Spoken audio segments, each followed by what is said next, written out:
आज हम देखेंगे उत्तर प्रदेश शिक्षक पात्रता परीक्षा 2018 में प्राथमिक स्तर के लिए 2018 में पूछे गए जो पुराने वर्षों के पेपर हैं उनके बारे में अध्ययन करेंगे, उन्हें हल किया जाएगा।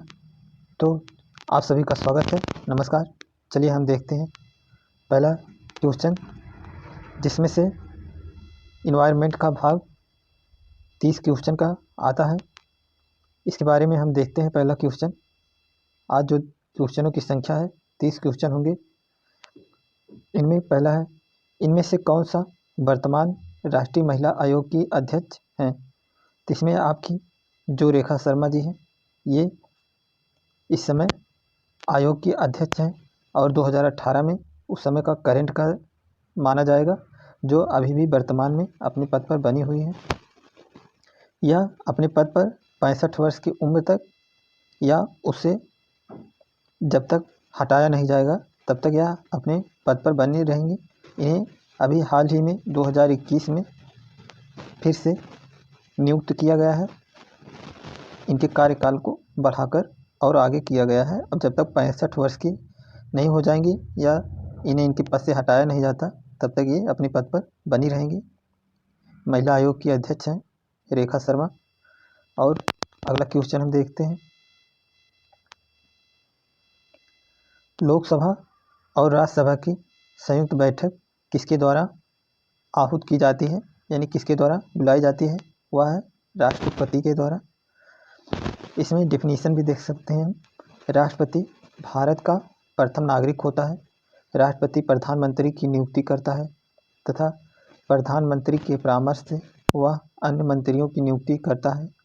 लोकसभा और राज्यसभा की संयुक्त बैठक राष्ट्रपति के द्वारा ही आहूत की जाती है। राष्ट्रपति लोकसभा को भंग कर सकता है तथा संसद की संयुक्त बैठक बुला सकता है। इस प्रकार अगला क्वेश्चन देखते हैं। अगला क्वेश्चन, संविधान के किस भाग में पंचायती राज व्यवस्था संबंधी प्रावधान किए गए हैं? यह है आपका पहला ऑप्शन सही हो जाएगा। संविधान के भाग 9 में अनुच्छेद 243 तथा अनुसूची 11 में पंचायती राज व्यवस्था संबंधी प्रावधान किए गए हैं। जो 11वीं अनुसूची है, जो बाद में जोड़कर बनाई गई, उसमें इसका चर्चा किया गया है पंचायती राज व्यवस्था का। और अगला क्वेश्चन देखते हैं, 74वें संविधान संशोधन का संबंध किससे है? तो ये आपका है शहरी स्थानीय स्वशासन से। 74वें संविधान संशोधन का संबंध शहरी स्थानीय स्वशासन से है। इस संविधान संशोधन अधिनियम द्वारा शहरी स्थानीय निकायों को संवैधानिक स्थिति एवं सुरक्षा प्रदान की गई है। 125 नंबर क्वेश्चन देखते हैं, किस गैस के वर्षा के पानी में घुलने से वर्षा का पानी अम्लीय हो जाता है? तो यह आपकी है सल्फर डाइऑक्साइड।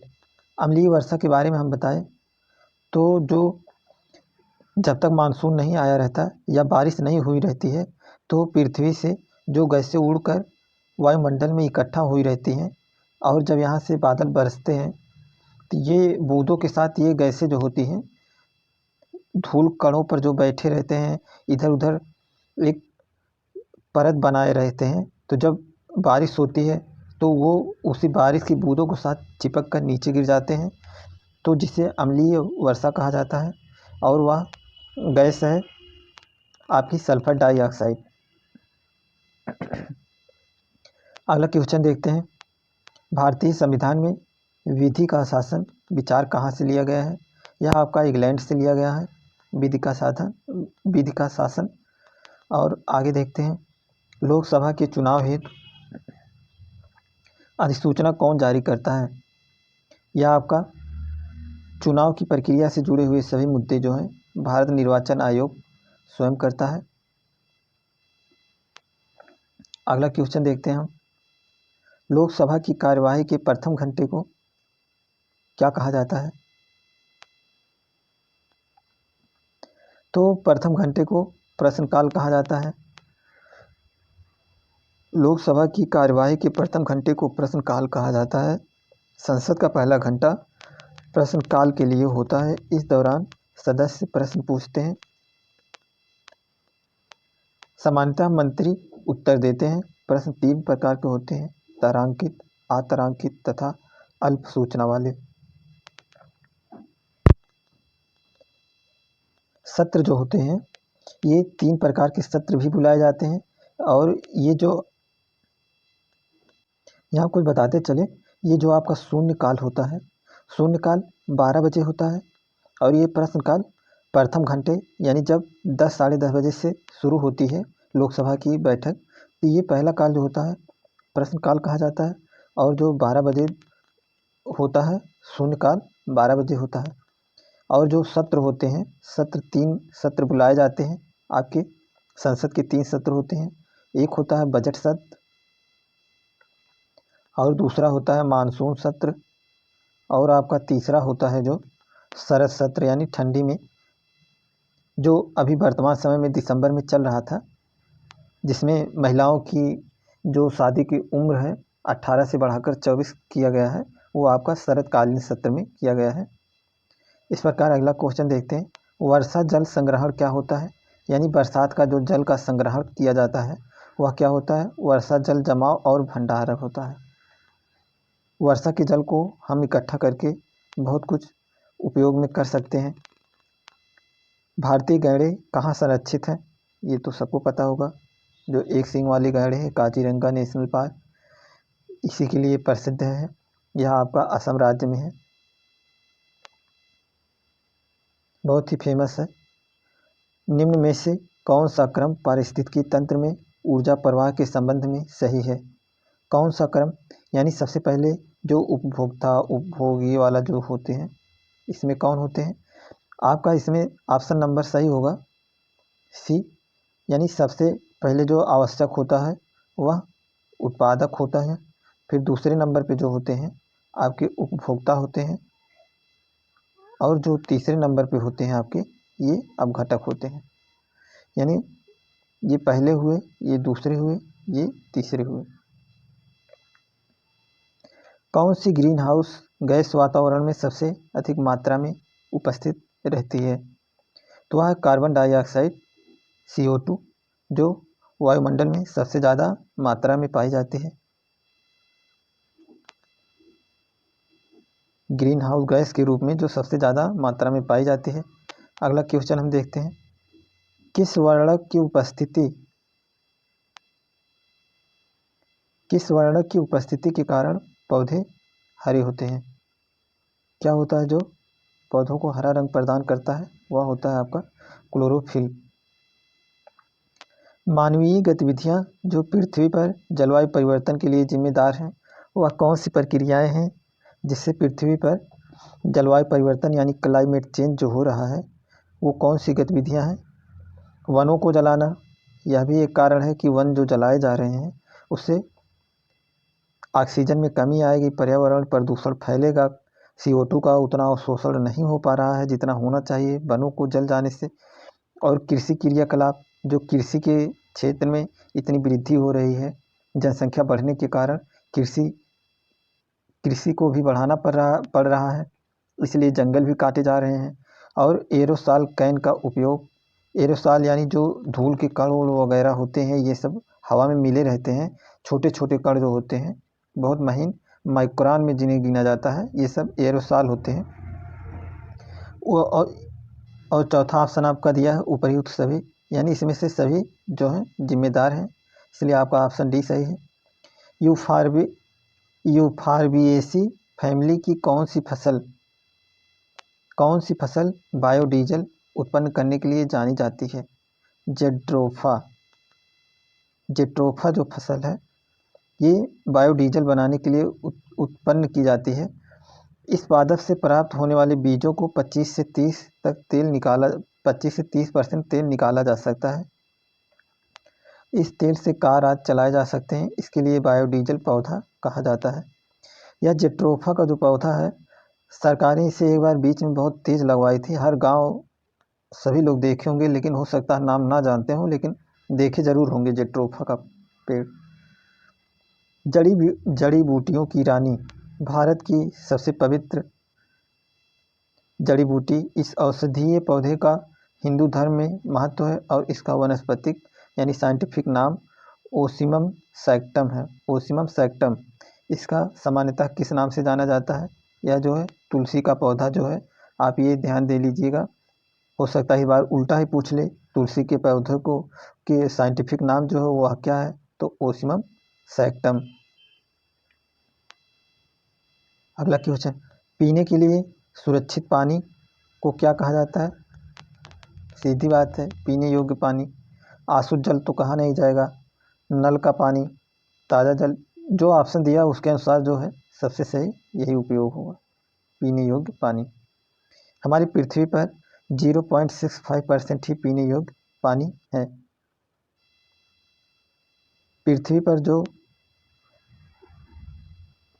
पानी है उसका परसेंटेज, जो पानी इतनी अधिक मात्रा में है लेकिन उसका जो पीने लायक पानी, हमारे उपयोग लायक पानी है, वह केवल 0.65% ही है। अगला क्वेश्चन, 1984 की भोपाल गैस त्रासदी निम्न में से किस गैस के रिसाव के कारण हुई थी?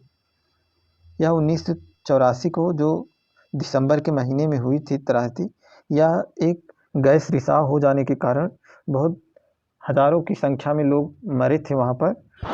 वह कौन सी गैस है जिस गैस के कारण ये त्रासदी हुई थी? तो उसका नाम है मिथाइल आइसोसाइनेट, जो कि बहुत ही घातक होती है, जो फेफड़ों को नष्ट करती है, फेफड़े को जाम करती है, सांस लेने में समस्या होती है। यह एक जो कंपनी थी, उर्वरक कंपनी थी, और ये रसिया के सहायता से चलाई जा रही थी। और इसमें जो ये भोपाल में हुआ था कांड 1984 में, बहुत ही भयावह कांड था उस समय का। और उसका जो ये नाम है, ये सरकारी आंकड़ों में बताया गया 2500, लेकिन 2500 से बहुत ज़्यादा लोग मरे थे। उसका जो सूत्र है CH3NCO। विश्व पर्यावरण दिवस कब मनाया जाता है? क्या सभी को पता होना चाहिए, 5 जून को।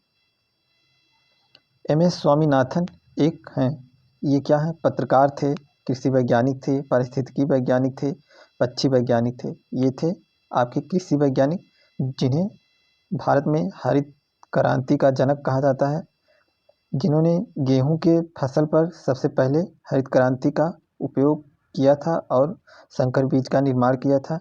ये जो थे भारत के हरित क्रांति के जनक कहे जाते हैं, और जो पूरे विश्व के हरित क्रांति के जनक कहे जाते हैं, और जिनसे इन्होंने सीख लेकर आए थे और भारत में भी वही प्रक्रिया लागू की, और हरित क्रांति के तहत जिसमें गेहूं में बहुत आशातीत वृद्धि हुई।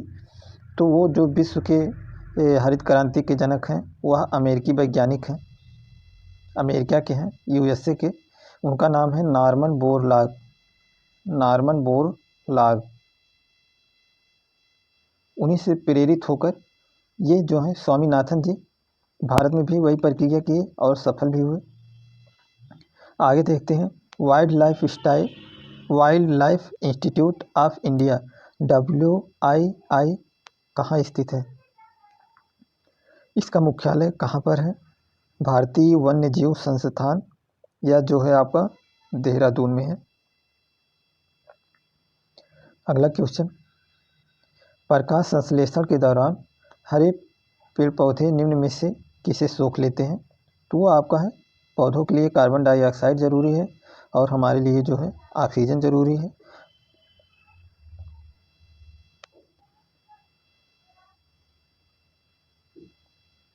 अपशिष्ट उत्पादों को खाने वाले जीवों को कहा जाता है। जो अपशिष्ट होता है उसे खाने वाले जो जीव होते हैं उन्हें क्या कहा जाता है? यानी जो मरे हुए जीव, सड़े गले चीज़ें होती हैं, उनको खाकर नष्ट करने वाले को क्या कहा जाता है? उन्हें मृतभक्षी कहा जाता है। यानी मरे हुए जीवों को जो खा जाते हैं। मांसभक्षी उसे कहा जाता है जो मांस खाता है। शाक भक्षी हुआ जो हरी साग सब्जियां खाता है, जैसे मानव हुआ, मानव साग सब्जियों को भी खाता है, मांस को भी खाता है। मानव को सर्वाहारी कहा जाता है, जो साग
इसे भूतापीय ऊर्जा कहा जाता है।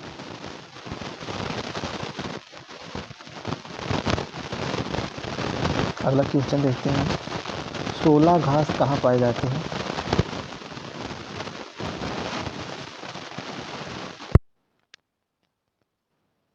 यह दिया है इसमें पश्चिमी घाट, पूर्वी घाट, हिमालय, विंध्याचल।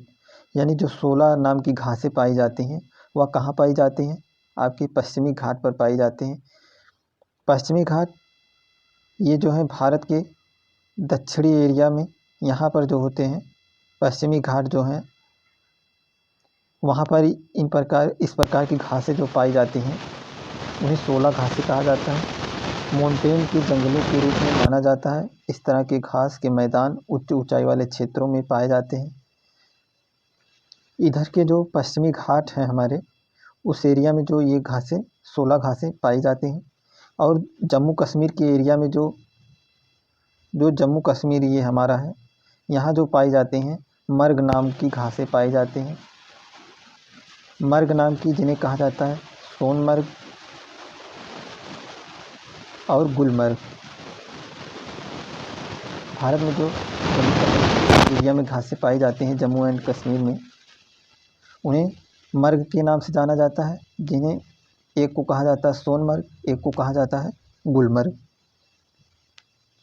भारत में पेलिकन पक्षी कहाँ प्रजनन करते हैं? पेलिकन नाम का कोई पक्षी है, वो जो प्रजनन प्रक्रिया करते हैं अपना, कहाँ पर करते हैं? इसमें दिया है नेलापट्टू, कुंथनकुलम, कोक्कारेबेलूर, उपर्युक्त सभी। तो ये जो है पक्षी, जितने ऑप्शन दिए गए हैं हर जगह ये अपनी प्रजनन प्रक्रिया करते हैं। भारत में पेलिकन पक्षी नेलापट्टू, कुंथनकुलम, कोक्कारेबेलूर सभी जगहों पर प्रजनन करते हैं। मिनी माता रोग ऐसी मछली खाने से होता है जिसमें अधिक मात्रा में पाया जाता है पारा। पारा की अधिकता के कारण, अगर पारा जल में भी अगर आपके पाया जाता है तो भी मिनीमाता नामक रोग हो जाता है। मिनीमाता रोग ऐसी मछली खाने से होता है जिसमें अधिक मात्रा में एचडी यानी पारा पाया जाता है। इन मछलियों को खाने से लगभग 30,000 लोग प्रभावित हुए, जिसमें हाथ, पैर, मुंह शून्य होना, संवेदना में गड़बड़, हाथ पैर की गति में समन्वय का अभाव व फालिज जैसे लक्षण दिखाई देते हैं। बहुत से लोगों की इस बीमारी से मृत्यु भी हो गई। यह बीमारी पहली बार जापान से, मिनीमाता रोग जो है यह जापान से ही आया था। खाड़ी के आसपास के रहने वाले देखी गई हैं, इस कारण इसे मिनीमाता रोग कहा जाता है। यानी शरीर में अगर पारे की अधिकता हो जाए तो मिनीमाता रोग हो जाता है। मिनीमाता रोग जो है सबसे पहले जापान में देखा गया था। ओजोन परत का अधिकतम ह्रास निम्नलिखित में से किस पर हो रहा है? यानी उत्तरी ध्रुव पर हो रहा है, दक्षिणी ध्रुव पर हो रहा है, कि मध्य रेखा यानी विषुवत रेखा पर हो रहा है, कर्क रेखा पर हो रहा है, मकर रेखा कहाँ पर हो रहा है? तो ये जो आपका ऑप्शन इसमें सही होगा ये है, ध्रुवों पर ओजोन का क्षरण जो है सबसे अधिक हो रहा है। तो उसमें से जो आपका है दक्षिणी ध्रुव है, यहाँ पर सबसे ज़्यादा ओजोन परत में होल हो रहा है यानी क्षरण हो रहा है। ओजोन यानी O3 जो होती है, यह एक ऐसी लेयर है, किस मंडल में ये पाई जाती हैं? समताप मंडल में पाई जाती हैं। स्ट्रेटोस्फेयर में पाई जाने वाली एक ऐसी परत है जो यहाँ सूर्य से आने वाली पराबैंगनी किरणों को पराबैंगनी किरणों को पृथ्वी पर आने से रोकती है। पराबैंगनी किरणें जो हैं बहुत घातक किरणें होती हैं, जो अगर धरती तक आएँ तो मनुष्य के जो ये चमड़े होते हैं, स्किन होते हैं, स्किन कैंसर पैदा करने का कार्य करेंगी। इसलिए अगर ये पराबैंगनी किरणें इंसानों पर या जीवों पर पड़े तो इन्हें स्किन कैंसर होने का खतरा बहुत ही बढ़ जाता है। और जो होती है ओजोन परत आपकी होती है, ये सूर्य से आने वाली हानिकारक पराबैंगनी किरणों को सोख लेती है और पृथ्वी तक नहीं आने देती। इसलिए ओजोन जो है बहुत ही महत्वपूर्ण हो जाती है हमारे लिए। लेकिन हाल ही फिलहाल में कुछ सालों से इसमें जो होता है बहुत ये ओजोन परत ख़त्म होती चली जा रही है, जिसमें है आपका नष्ट होने का कारण जो है ये क्लोरोफ्लोरोकार्बन है, मीथेन है, ये सब गैसें जो हैं, और जलवाष्प भी इसको नष्ट करने में बहुत ही भूमिका निभाता है इत्यादि। ये जो सब गैसें हैं, क्लोरोफ्लोरोकार्बन के लिए एसी और फ्रिज से निकलने वाली गैसें अत्यंत महत्वपूर्ण हैं जो उसे नष्ट कर रही हैं। इस प्रकार हम आगे देखते हैं, इनमें से कौन भारत का प्रमुख न्यायाधीश था। यानी ये न्यायाधीशों का नाम दिया गया है, MM पतंजलि शास्त्री, मेहर चंद्र महाजन, हीरालाल जे कानिया, SR दास। इसमें से हीरालाल जे कानिया जो थे, ये शायद प्रथम मुख्य न्यायाधीश थे जो 26 जनवरी 1950 से 6 नवंबर 1951 तक थे। भारत के जो सबसे प्रथम न्यायाधीश हैं वो हैं हीरालाल जे कानिया। रेड डाटा बुक किससे संबंधित है। जो रेड डाटा बुक है वह विलुप्त होने वाले जो जीव हैं या विलुप्ति के करीब पहुंच चुके हैं उनको इस सूची में डाला जाता है, जिन्हें इंडेंजर्ड कहा जाता है। यानी जिनकी जो आबादी है समाप्त होने के कगार पर पहुंच चुकी है, उन जीवों को रेड डाटा बुक में डाला जाता है और उनका संरक्षण किया जाता है। IUCN के द्वारा यह कार्य किया जाता है। इस पुस्तक में क्रांतिक रूप से संकटापन्न जीवों को गुलाबी पृष्ठों पर दर्शाया जाता है, और जैसे ही कोई जीव पर्याप्त संख्या में वृद्धि कर लेता है तो उसको हरे पृष्ठ पर दर्शाया जाता है। इस प्रकार से हमने 30 क्वेश्चन देखे जो 2018 में पूछे गए थे। इसी प्रकार हम आगे 2017 का भी अध्ययन करेंगे इन्वायरमेंट का। तो हम उम्मीद करते हैं ये वीडियो आप लोग को अच्छा लगा होगा। तो क्लास को यहीं समाप्त करते हैं। वीडियो देखने के लिए आप सभी का धन्यवाद।